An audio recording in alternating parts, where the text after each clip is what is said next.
You know that feeling, right? A bright Saturday morning, the sun's out, perfect weather. That feeling of just wanting a simple, fun day. Stepping out, relaxing. It's pretty universal. So today we're doing a deep dive into exactly that feeling.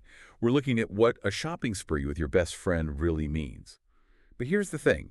It's not just about, what you buy. It's more about what you gain.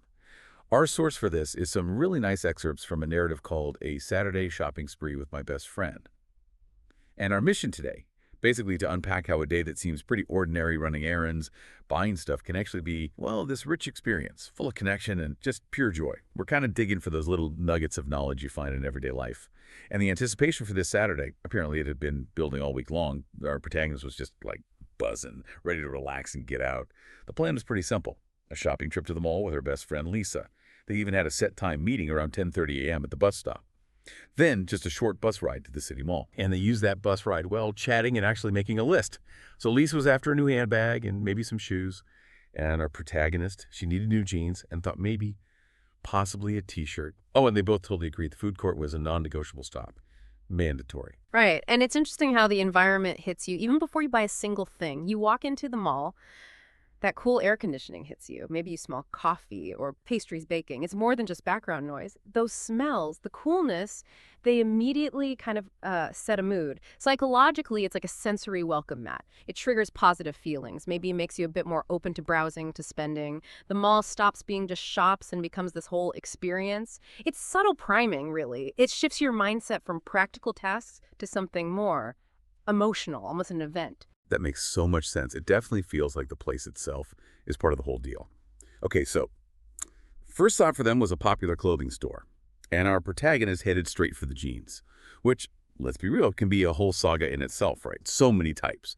Light blue, dark wash, high-waisted, ripped, skinny, wide leg, you name it. She picked out 3 different pairs to try. First 2, nope, didn't fit right. We've all been there. But then pair number 3, that aha moment. A dark blue skinny jean, just the right amount of stretch, comfortable and stylish. Perfect. Finding that perfect fit, it's almost like finding treasure, isn't it? Rare, but so good. Yeah, definitely. And while she was having her denim victory, Lisa was checking out tops nearby. She found this really pretty white blouse. It had these small floral prints, puff sleeves, and some nice lace details around the neckline. And when she tried it on, her reaction was instant. Big smile and a clear, okay, this is definitely coming home with me. So both finds went straight into their shopping bags. Success. Next up, they headed to a store that sold bags, shoes, accessories, the works. Now it was Lisa's mission, the handbag. And she really looked, went through dozens, and apparently shiny ones, fancy ones, casual, simple. Really thorough. She finally landed on a medium-sized brown leather bag. It had a gold buckle, felt soft and smooth. And it wasn't just about looks, it was practical too. Lots of space inside.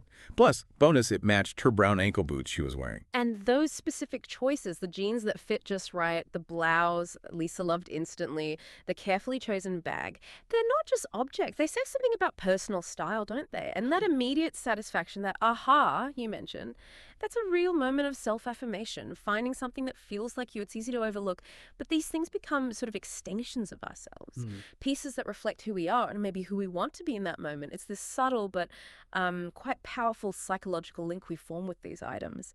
Absolutely. Okay, so after about 2 hours of walking around, trying things on, you know what happens. Yep, hunger kicks in. Tiredness too, which thankfully meant it was finally time for their planned food court mission up on the top floor. And the description of the smell sounds amazing. Pizza, noodles, burgers, sushi, just everything wafting through the air. Our protagonist chose a grilled chicken sandwich with fries, classic comfort food, and Lisa went for a bento box, nice variety there. Sushi rolls, rice, miso soup, and they found a great spot, a table right by the window. Apparently sunlight was just streaming in through these big glass panels, and they had this lovely view over the city skyline while they ate. Pretty nice lunch break. Yeah, and as they ate, they just chatted, talked about school, what's trending in fashion, funny stories from other shopping trips they'd had. And the protagonist has this moment of reflection, thinking how much he enjoys these simple moments, talking, laughing, and enjoying good food with a good friend. It's interesting, isn't it, that the physical need, the hunger, actually creates that pause. It makes you wonder, if they hadn't planned the food court stop, would they have just pushed through, maybe missed that connection time? Because that shared meal, it's way more than just fuel. It becomes a real anchor point in the day's experience. It's where the focus shifts from doing to being. It cements the day as more than just errands. It's about shared memories. It's almost like a little island of calm and connection in the middle of the busy mall environment. That's a great way to put it, an island of calm. And the mall adventure wasn't quite done yet, even after lunch. They actually went off list. They sort of stumbled into a home decor store next. It wasn't planned at all. But you know how it is. They couldn't resist just looking around, and they ended up buying a couple of small things. Our protagonist got a lavender-scented candle, and Lisa found a cute coffee mug that said, "Good vibes only," on it. And they apparently had this shared thought, like, even the smallest items can bring joy when added to your space. Then, before finally calling it a day, one last unplanned detour, the bookstore. For the protagonist, a mall trip just isn't complete without at least browsing the books, it seems. She actually found a novel she'd been wanting to read for months, right there in the fiction section. Score. And Lisa, who loves being organized, she found a beautiful planner, floral patterns, inspirational quotes on the pages. Perfect for her. You see, these unplanned buys the candle, the mug, the book, the planner, they're really interesting from a psychological angle. It touches on something called affective forecasting. Basically, we're not just buying a thing, we're buying an anticipated feeling. The calm from the lavender candle later, the satisfaction of using that planner, the enjoyment of reading the book, these are like experience goods. They promise future positive emotions, which is different from buying, say, just socks because you need them. It represents that shift from need to want, revealing something deeper about why we enjoy these little splurges.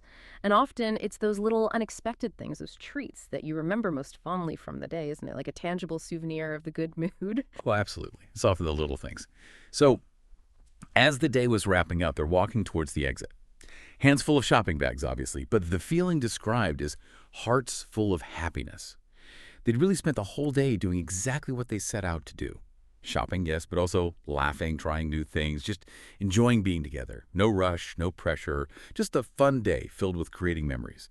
And there's this lovely little exchange while they're waiting for the bus home. The protagonist turns to Lisa and just says, "I really needed this day." And Lisa's reply really sums it all up. Me too. It's not just about buying stuff. It's about spending time together.